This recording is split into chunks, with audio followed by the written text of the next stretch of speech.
ठरलं तर मग या मालिकेच्या आगामी भागात एक असा जबरदस्त ट्विस्ट येणार आहे ज्याची प्रेक्षक अनेक दिवसांपासून वाट पाहत होते.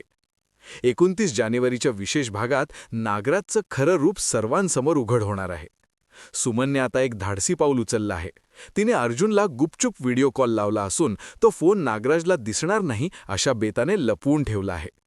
इकडे नागराज स्वतःच्या गुरमीत सुमनला त्रास देत पुन्हा एकदा आपली गुन्हेगारी कबूल करतो. अगं सुमन, मीच आहे तो खरा मास्टर माइंड. 22 वर्षांपूर्वीचा रविराज आणि प्रतिमाचा जो अपघात झाला होता ना, तो अपघात दुसरा कोणी नाही तर मीच घडवून आणला होता. एवढ्यावरच न थांबता तो तिला डिवचत पुढे म्हणतो, जा, तुला कोणाला सांगायचे ते सांग, पण तुझ्यावर आता कोण विश्वास ठेवणार? डॉक्टरांनी तर आधीच जाहीर केलंय की तुझ्या डोक्यावर परिणाम झालाय सुमन.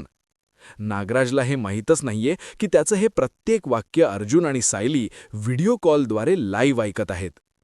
रविराज प्रतिमा यांच्या अपघातामागचा खरा गुन्हेगार नागराज आहे हे ऐकताच अर्जुन आणि सायलीच्या पायाखालची जमीनच सरकते.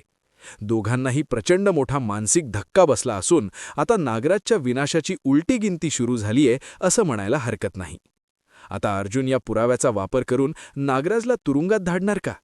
सायली आपल्या आईवडिलांना न्याय मिळवून देऊ शकेल का? हे पाहण्यासाठी पाहत रहा ठरलं तर मग.